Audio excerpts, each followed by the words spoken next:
Аптанын экономикалык обзору менен эфирде Капитал бүгүнкү чыгарылышта.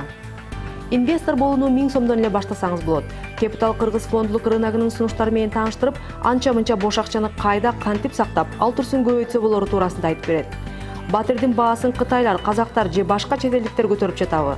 Башка өлкө атуулдарынын турак жай сатып алуусуна тыюу салуу өлкөнүн инвестициялык климатына кандай таасир этет? Жумушка орношууда алгачкы сынактан ийгиликтүү өтүүнүн сырлары.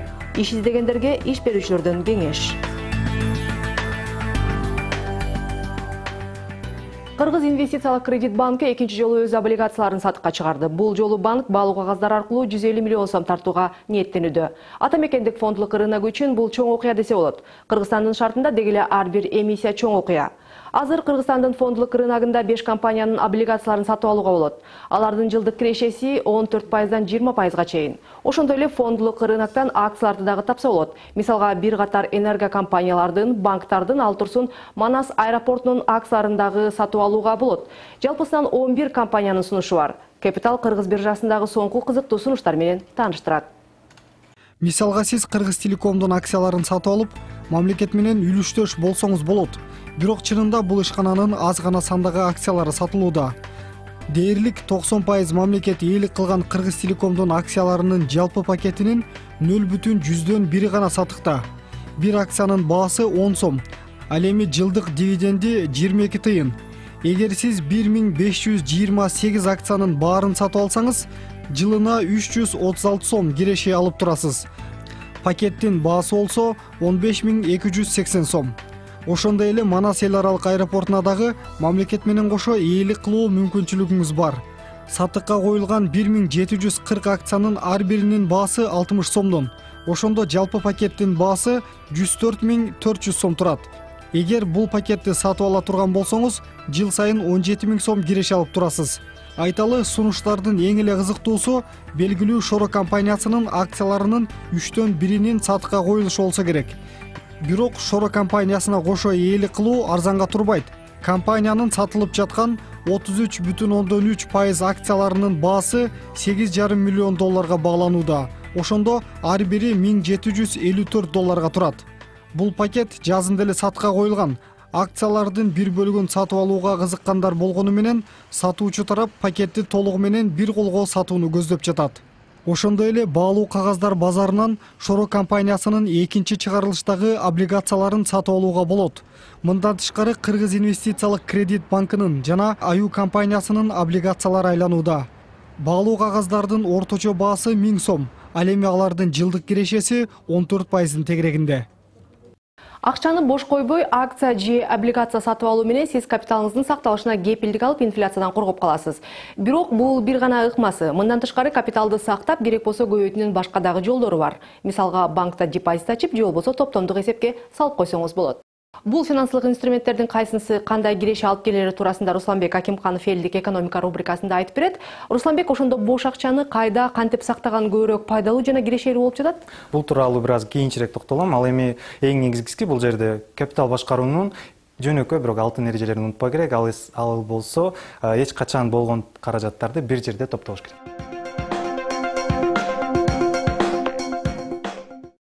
Саламатсыздарбы? Элдик экономика рубрикасында инвестиция жөнүндө сөз кылмакчыбыз.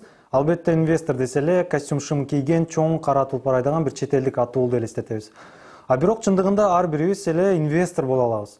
Инвестиция менен ким эле алектенет десеңиз, ал адамдар келечекти азыртадан ойлонгон, үй бүлөсүнүн ар бир мүчөсүнүн келечегине азыртадан кам көргөн, деги эле жашоосунда туруктуулукка умтулган адамдар деп жооп кайтармакчыбыз. Инвестиция кылуунун бир топ жолдору бар. Бирок көп колдонуучу инструменттердин бири бул албетте акция, облигация өңдүү баалуу кагаздар. Андан тышкары банк инструменттеринин бири бул депозит. Акция бул баалуу кагаз. Белгилүү бир ишкананын же компаниянын акциясын сатып алуу менен сиз башкарууга катышып жана пайдасын бөлүп алууга укуктуу болосуз.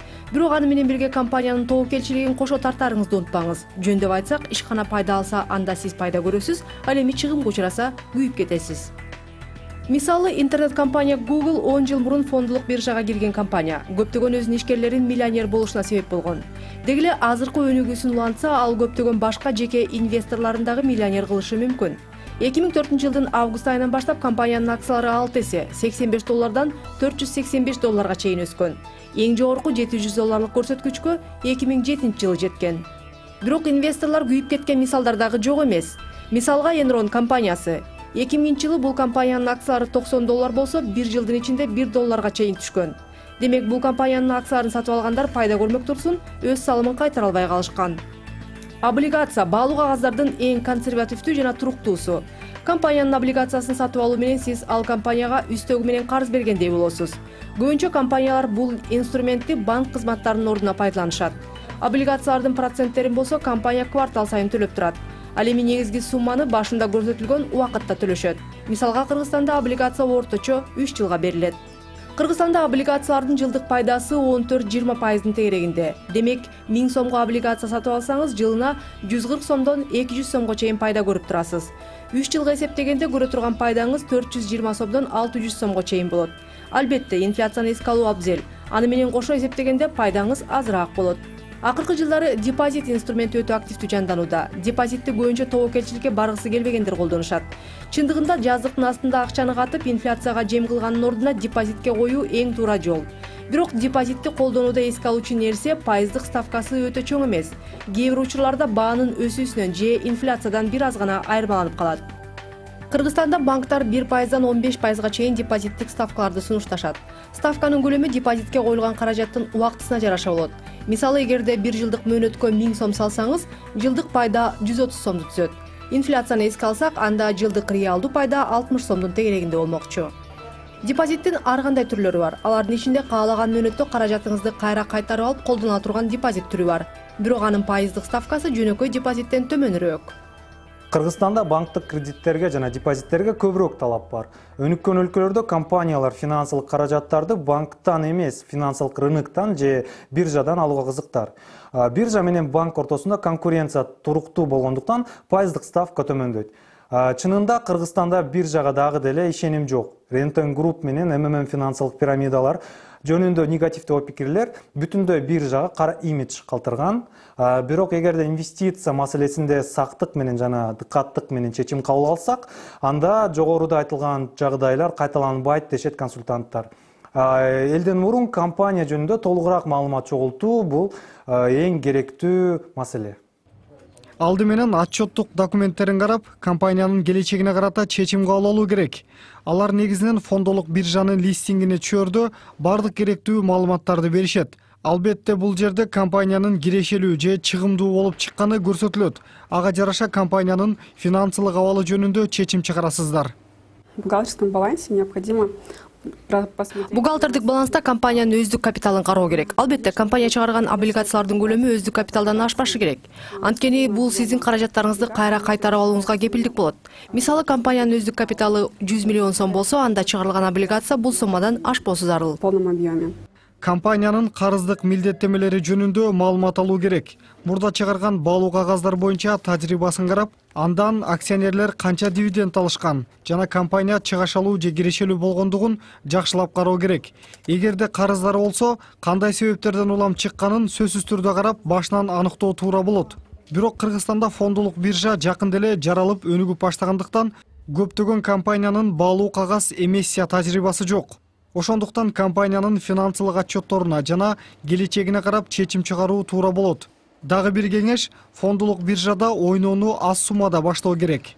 Первый мой вклад это был 1000 сом. Мен жеке тажрыйбамда 1000 сомдон баштагам. Ал эми азыркы учурда 30 000 сомго жетти жана пайдасын сезип эле жатам. Мен ар бир квартал сайын пайыздык кызыкчылыгымды алып апама берем. Жана бул рынок иштеп жатканын апама дагы далилдейм. Этот рынок работает. Инвестиция маселесинде бир тармакка гана көңүл буруу жаңылыш стратегия. Бир секторга гана ишенүү болбойт.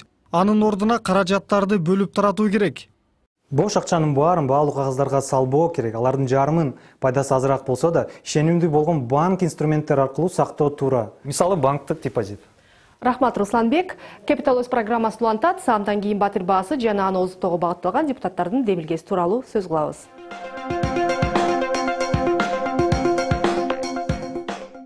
Кыргызстанда чет элдиктердин турак жай сатып алуусуна тыюу салынышы мүмкүн. Бул маселени парламент депутаттары талкуулоду. Тийиштүү мыйзам долбоору азыр парламенттин комитеттеринин кароосунда. Чет элдиктердин кыймылсыз мүлк сатып алуусуна чек салуу маселесин Орус өкмөтү дагы талкуулап келет. Орусиянын экономикалык өнүктүрүү министрлиги иштеп чыккан мыйзам долбоору боюнча 2015 жылдан тарта чет элдиктердин турак жай сатып алуусу уруксаат берүү негизинде жүргүзүлмөкчү. Орус өкмөтү бул чектөөнү ушул тапта чет элдиктер турак жайды эркин сатып алып, анклав бир улуттун өкүлдөрү топтошкон райондорду түзүп жатышат жана бул өлкөнүн улуттук коопсуздугуна коркунуч жаратууда деп негиздөөдө. Ал ортодо фин өкмөтү жана финдер дагы чет элдиктердин, айрыкча орус жарандарынын бул өлкөдө турак жай сатып алуусуна тыюу салуу маселесин кызуу талкуулап келишет. Фин өкмөтү орус жарандары арам акчаларды адалдоо максатында кыймылсыз мүлк сатып алып, турак жайдын баасын көтөрүп жатат деп шекшисе, финдер болсо орусиялыктар сатып алган үйлөрүн карабай жатканына нааразы. Ал эми Куба чет элдиктердин турак жай сатып алуусуна деги эле уруксаат бербейт. Чет элдиктер менен катар эле башка өлкөлөрдө такай жашаган кубалыктар дагы өз жеринде үйлүү боло алышпайт. Швейцарияда болсо чет элдиктер коммерциялык объектилерди эркин эле сатып алышат. Ал эми жеке турак жайды сатып алуу процесси бир топ татаал. Биринчиден, чет элдиктер сатып алуучу батирдин үйдүн аянты 200 чарчы метрден ашпашы керек. Сатып алгандан кийин кодок ал үйдө жылына 3 жумадан кем эмес 11 айдан ашык эмес жашашы керек. Өкмөт жылына атайын чет элдиктер үчүн квоталарды дагы бөлөт жана анын саны 1,5 миңден ашпайт. Айтмакчы, бул квотага Цюрих жана Женева шаарлары кирбейт. Австрияда үйлүү болуу дагы татаал. Бул өлкөдө расмий түрдө чет элдиктер турак жай сатып алуусуна тыюу салынат. Чет элдиктер дегенде бул Евросоюздан башка өлкөлөрдүн жарандары. Бирок Австрияда катталган компаниясы бар чет элдиктер турак жай ала алышат.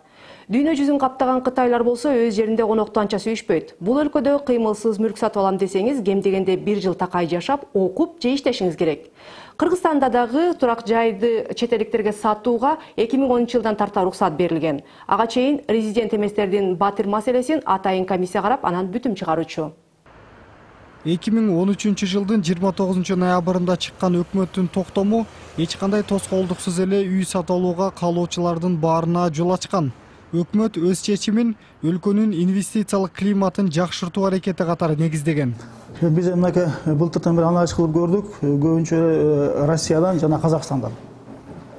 Анын ичинен ушу көп эле предварительно карап көрсөк, биздин эле жарандар көпчүлүк Россиянын жана Казакстандын жарандын алгандар болуп чыгып атат да. Бирок жарандык активисттер менен депутаттар муну кескин сынга алып, Кыргызстанды бир жагынан Кытай атуулдары каптап кетет деп чоочулатса, экинчи жагынан капчыктуу казактар жана башка чет элдиктер келип батирдин баасын көтөрөт деген чочулоосун айткан эле. Кыргызстан эгемендик алгандан тарта эле чет элдиктердин батир алуусуна чектөө коюп келген. Бул өлкөдө үйлүү болгусу келген резидент эместер Юстиция министрлигинин алдындагы атайын комиссиянын бүтүмүн алышы керек болчу. Мына ошентип чет элдиктердин Кыргызстанда эркин эле турак жай сатып алуусуна мындан 1 жыл мурун гана уруксаат берилген экен, бирок ушул тапта депутаттар буга тыюу салуу керек деп тийиштүү мыйзам долбоорун карап жатышат. Бул маселени талкуулоо үчүн биз бүгүн Капитал студиясына Жогорку Кеңештин депутаты Мирлан Бакировду чакырганбыз. Саламатсызбы? Мына Мирлан мырза, ушул бир катар депутаттар менен катар сиз дагы ушул демилгени колдоп, чет элдиктердин турак жай алуусуна тыюу салуу керек деп жатасыз. Эми буну эмнеге негиздеп атасыздар? Ошондой мисалдар бар бекен? Силер рынокто изилдеп көрдүңөр, мынакей ушул эркин сатып алуу мүмкүнчүлүгү киргизилгенде 1 жыл болду да. Ошонун ичинде канча чет элдик сатып алыптыр? Көбүнчө кайсы өлкөнүн атуулдары экен булар? Мен так санын айта алсам да, массалык түрдө сатып алуулар баягы унга чейин ниет кылып жүргөн мүмкүнчүлүк болду баягы сатып алганга. Негизинен албетте бизде бүгүнкү күндө Кытай жарандары көп, ошол эле Турция мамлекетинен келген жарандар жана башка негизги басымдуу бөлүгү бул Кытай жарандары. Ал эми ошолордун сатып алганы бааларга кандай таасир берген? Ошолордун сатып алгандан кийин баалар канча бир пайызга өскөнбү? Ушул боюнча анализдер жүргүзүлүп атабы? Мыйзамдын демилгечиси катары Кожобек Жайчебекович бул боюнча жооп берип жакшы, бирок өзүңүз бааны, орточо бааны караганда бүгүнкү күндө Кыргызстанда борбор шаарыбызда эле бир топ турак жайлар курулууда, көп кабаттуу. Тилекке каршы баасы түшкөн жок, көтөрүлгөндөн көтөрүлүүдө. Орточо эсеп менен бүгүнкү $700 1 чарчы метри, $1200 чейин чапчыйт. Мындача айтканда, биздин орточо бүгүнкү мамлекет кызматкер, социалдык кызматкер, орточо 7-8 миң эмгек алган кызматкер өмүр бою дагы бир 2 бөлмөлүү батирге топтой албайт деген. Ооба, албетте, бирок эми бул ошол эле үй куручу компаниялар айтып атпайбы, бул баалар бир топ жагдайлардан ички жана тышкы факторлордон улам түзүлөт депчи.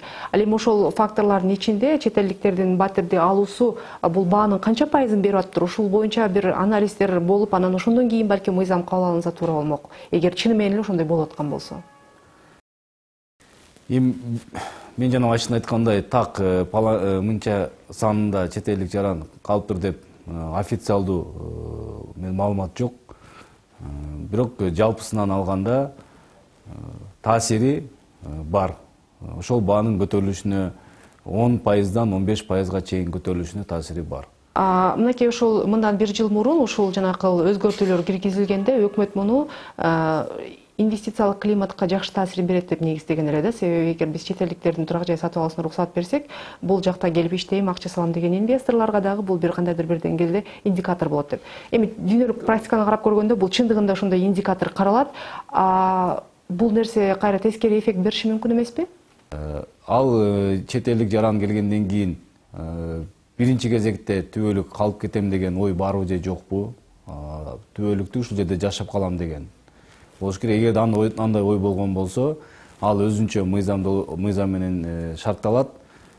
Ал жарандык алууга дагы мүмкүнчүлүгү болот. Анын өзүнчө талаптары бар.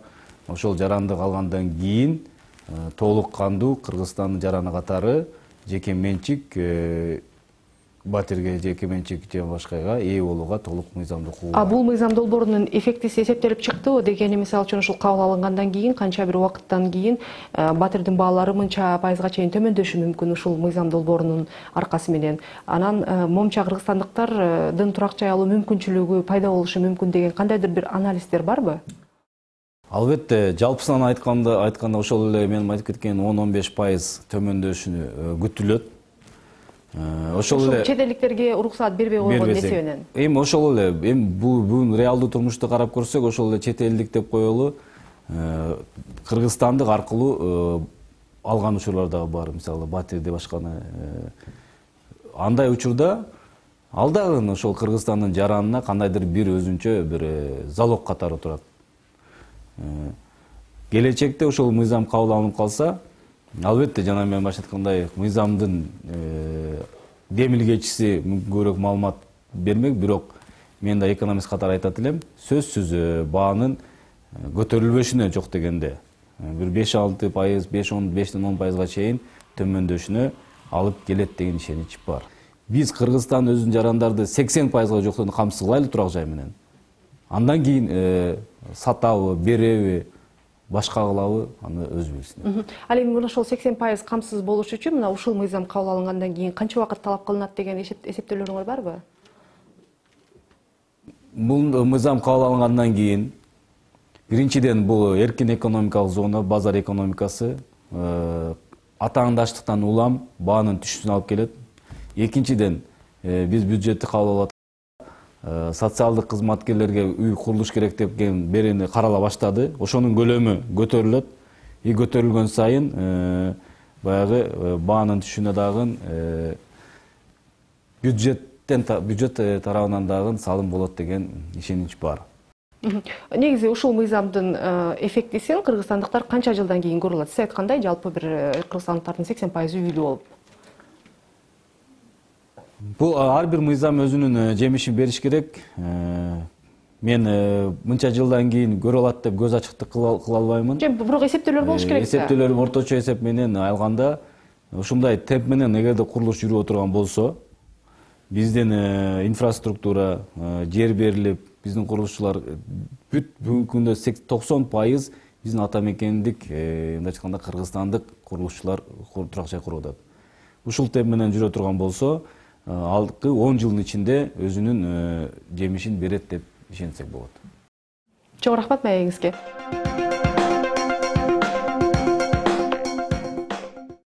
Дээрлик бардыгыбыз эле жок дегенде бир жолу иш берүүчүлөрдүн элегинен өтсөк керек. Берилген суроолорго жооп бере албай калган кызыктуу жагдайлар дагы болсо керек. HR боюнча адистер иш берүүчүлөрдүн сынынан кантип өтүү керектиги тууралуу кеңеш беришет. Здравствуйте. Здравствуйте. Почему вы хотите устроиться к нам на работу? Эта сфера для меня всегда была интересной, привлекательной, и я решила себя попробовать.